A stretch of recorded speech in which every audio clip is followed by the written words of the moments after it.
Le temps est venu où Dieu va les exposer un à un. Dieu va les exposer un à un. Donc, pourquoi je veux dire cette histoire? Il y a des gens qui disent que voilà, l'apôtre Paul est allé en prison à plusieurs reprises. Alors, Wafo, pas Wafo, alors Mukendi aussi, est en train de souffrir ce que l'apôtre Paul a souffert. Mes frères et sœurs, ça me choque quand j'entends de telles allégations.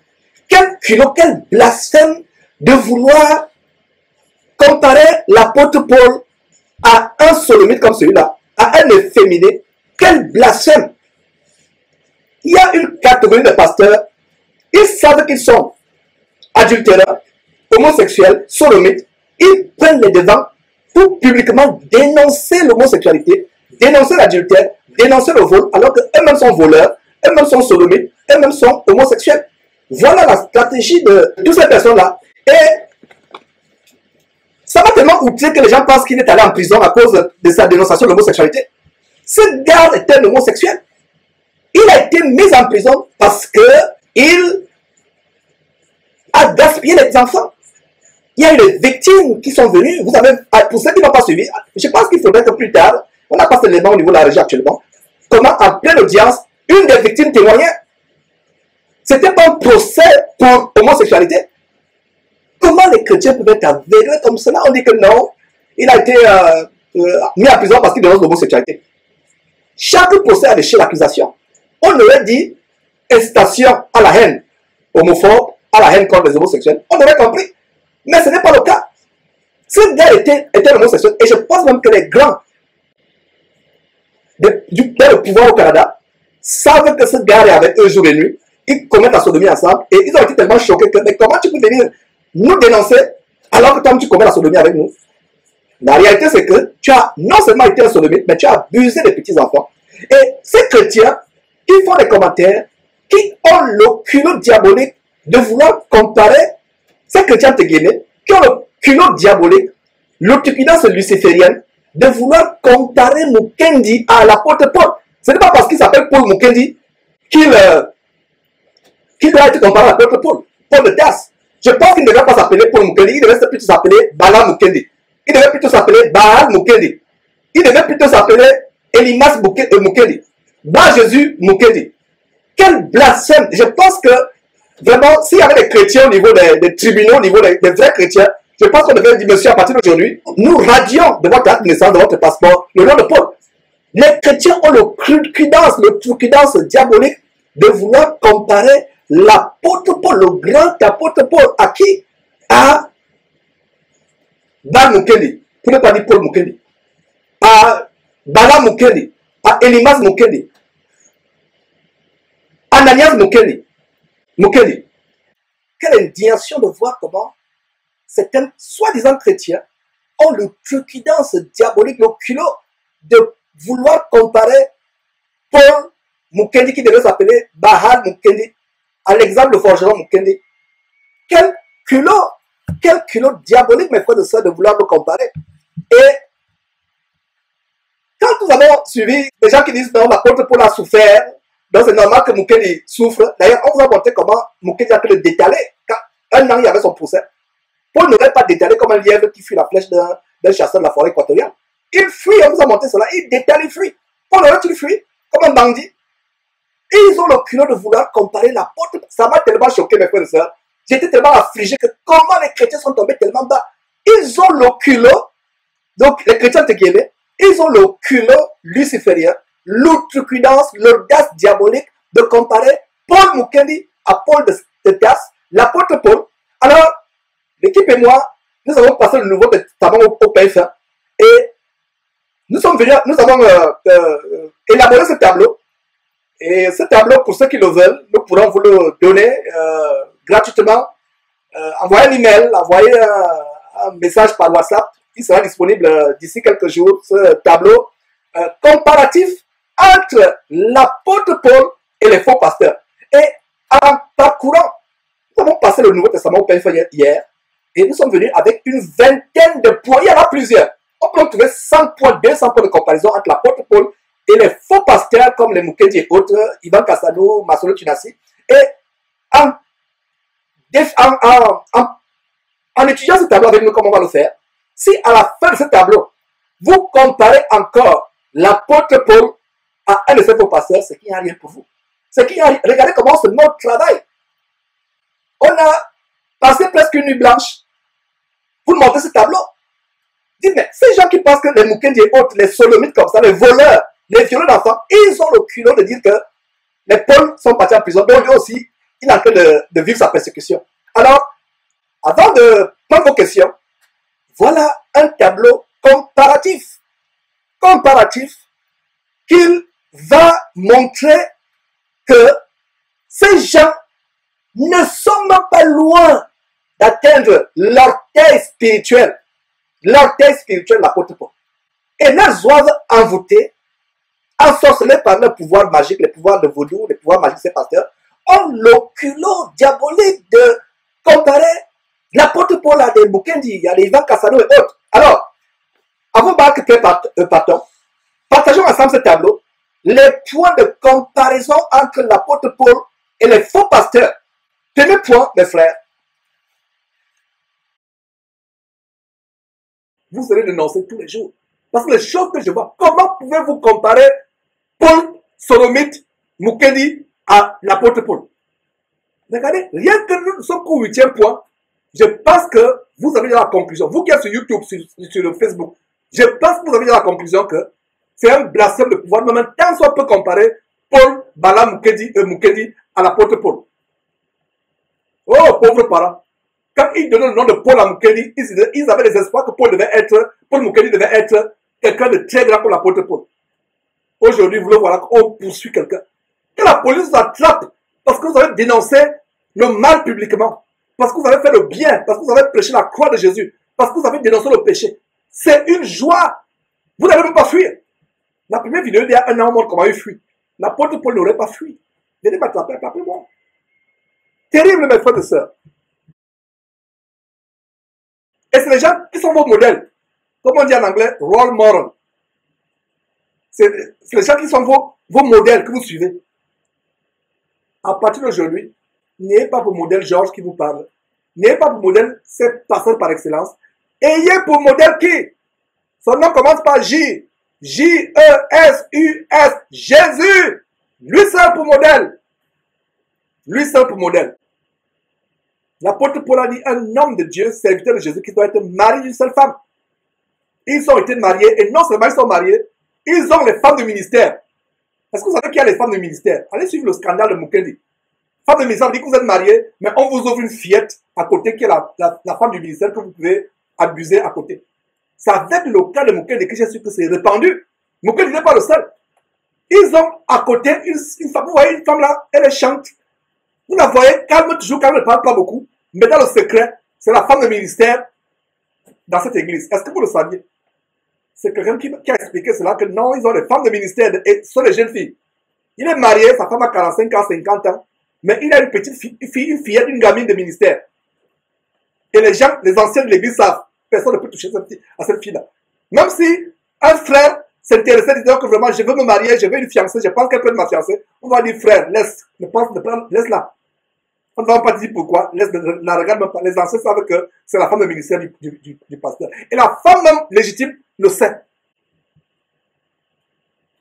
Mukendi qui reçoit en cadeau le sacrifice pour tisser l'alliance avec une femme. La femme lui offre sa fille de 14 ans. Et vous allez dire que comme il fuyait du tribunal, comme il était menotté, il a été persécuté comme l'apôtre Paul. Vous allez vous repentir.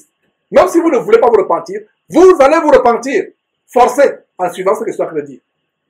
Au nom de Jésus-Christ. On va terminer ce tableau par le dernier point. Justement, qui nous a mené à faire ce tableau. Le dernier point. Parce qu'après la dénonciation de Paul Mukendi, qui s'est retrouvé en prison, les gens ont eu le culot de me comparer à l'apôtre Paul. Ils disent qu'il a que de souffrir comme l'apôtre Paul. Alors, quelle belle manière de terminer ce tableau comparatif que de dire en 20e position que Paul n'avait jamais été mis en prison pour avoir fait quelque chose de mal, pour avoir violé un enfant. une enfant, pour avoir couché avec la femme de Trouille, pour avoir volé l'argent de qui que ce soit, pour avoir menti ou fait quoi que ce soit, escroqué. Paul n'avait jamais été mis en prison pour avoir fait quelque chose de mal, mais il était en prison parce qu'il prêchait la croix de Christ. Et chaque condamnation a des chefs d'accusation. Plaise à Dieu, nous aurons le dossier du tribunal en entier de Bukedi. Plaise à Dieu. Et nous allons vous le distribuer gratuitement. Vous pouvez lire ces 100 pages, vous allez vous-même télécharger, lire vous-même. Le chef d'accusation, ce n'est pas qu'il a prêché contre l'homosexualité, même si lui-même est homosexuel, comme on vient de le démontrer. Son chef d'accusation n'est pas qu'il a prêché Christ et parce qu'on persécute les chrétiens au Canada. Non. Son chef d'accusation, c'est qu'il a violenté, détruit, bousillé la vie des enfants, leur intimité, au point où je ne sais même pas si ces enfants pourront encore avoir des enfants ou se marier. C'est terrible. Chaque condamnation, même quand Jésus a été condamné, on a donné le chef d'accusation. Donc, ceux qui vous disent que Mukendi a été condamné parce qu'il dénonce l'homosexualité, montez cela dans les dossiers de la cour. Chrétien mouton, chrétien aveugle, qu'on fait manger n'importe quoi, ensorcelé, envoûté. Paul était persécuté. Paul était flagellé, on le battait, il était vraiment persécuté. Une fois, on l'a lapidé, on l'a laissé pour mort. Mais par la grâce de Dieu, les chrétiens ont prié pour lui, on l'a entouré et par la grâce de Dieu, Dieu l'a ressuscité. Paul était persécuté parce qu'il prêchait la croix de Christ. Il prêchait la repentance. Il prêchait la haine du péché, la haine de ce monde. Et d'ailleurs, Pierre écrit cela plus tard. En Pierre chapitre 4, verset 15 à 16 sur votre écran, lisons ensemble. Que nul, mes frères et sœurs, que nul de vous, en effet, ne souffre comme meurtrier, ou voleur, ou malfaiteur, ou comme s'ingérant les affaires de Trouille. Nous, qui est parti en prison à cause de quoi? Parce qu'il est violeur. Baraka Bugosho va en prison au Congo-Brazzaville à cause de quoi? À cause d'un miracle fabriqué. David Tom va en prison. Du moins, on lui a donné une prison avec sursis, une condamnation avec sursis. Pourquoi? Il a volé l'argent. 1 Pierre chapitre 4, verset 15 à 16 dit que nul de vous, en effet, ne souffre comme meurtrier, ou voleur, ou malfaiteur. Quelqu'un qui viole les enfants, c'est un malfaiteur. Voilà pourquoi Mukendi est allé en prison. Regardez le verset 15 montre la différence entre Mukendi, Paul et le vrai apôtre Paul de la Bible. Mukendi est condamné à cause du verset 15, mais l'apôtre Paul, c'est plutôt le verset 16. Deux versets séparent l'apôtre Paul et Paul Mukendi. C'est par là où on va terminer. Deux versets séparent. Que nul de vous, en effet, ne souffre comme meurtrier, détruit la virginité d'une jeune fille de 14 ans. Vous êtes un meurtrier, un sanguinaire, un criminel. Vous avez coulé le sang innocent d'une fille vierge qui était réservée à son mari. Vous êtes un sanguinaire. Sanguinaire, ce n'est pas seulement les gens qui égorgent. Et pour vous qui m'écrivez, vous couchez avec une fille vierge, vous la déviergez, vous êtes un sanguinaire. C'est un bonus en passant. Donc, Mukendi souffre comme meurtrier, voleur, malfaiteur. L'apôtre Paul lui au verset 16. Mais si quelqu'un souffre comme chrétien, qui n'en est pas honte, et que plutôt il glorifie Dieu à cause de ce nom. Donc c'est moi, Georges. On va m'attraper parce que je prêche contre l'homosexualité, contre l'avortement. Pour moi, c'est une joie. Et moi, mon épouse qui est actuellement au studio, actuellement en train de suivre cette émission aussi depuis le studio à Houston, m'écoute. Si on venait me tuer ou me faire du mal ou peu importe, me persécuter à cause de l'évangile, que cela soit un sujet de joie, d'allégresse. Peut-être la chair est faible, mais on se retrouvera au ciel, plaise à Dieu.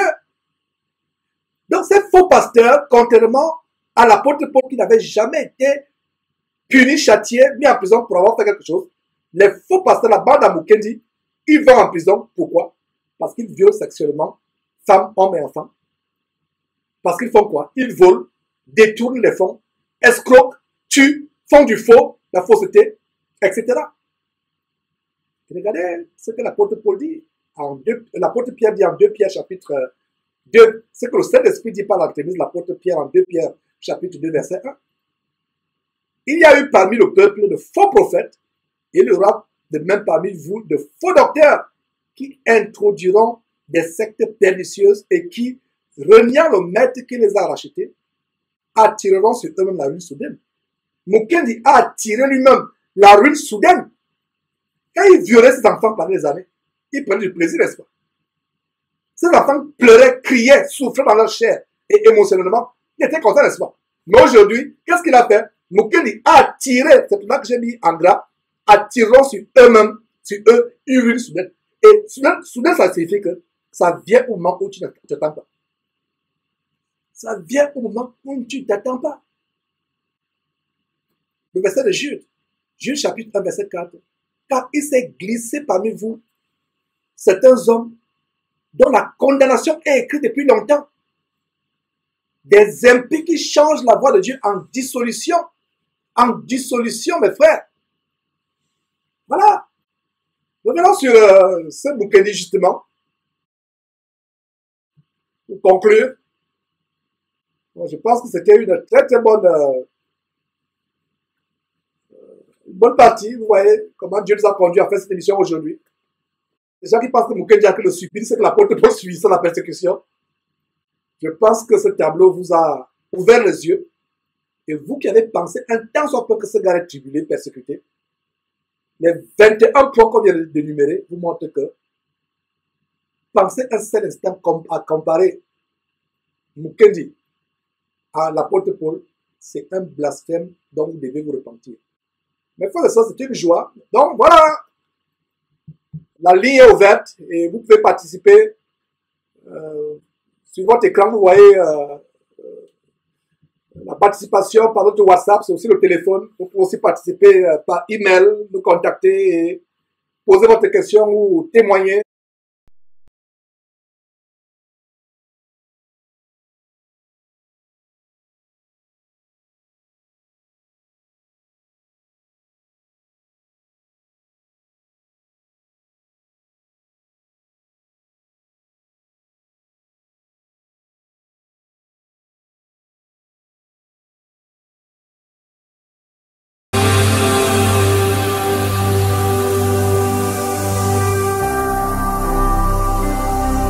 Jésus-Christ TV, vous connaîtrez la vérité et la vérité vous affranchira.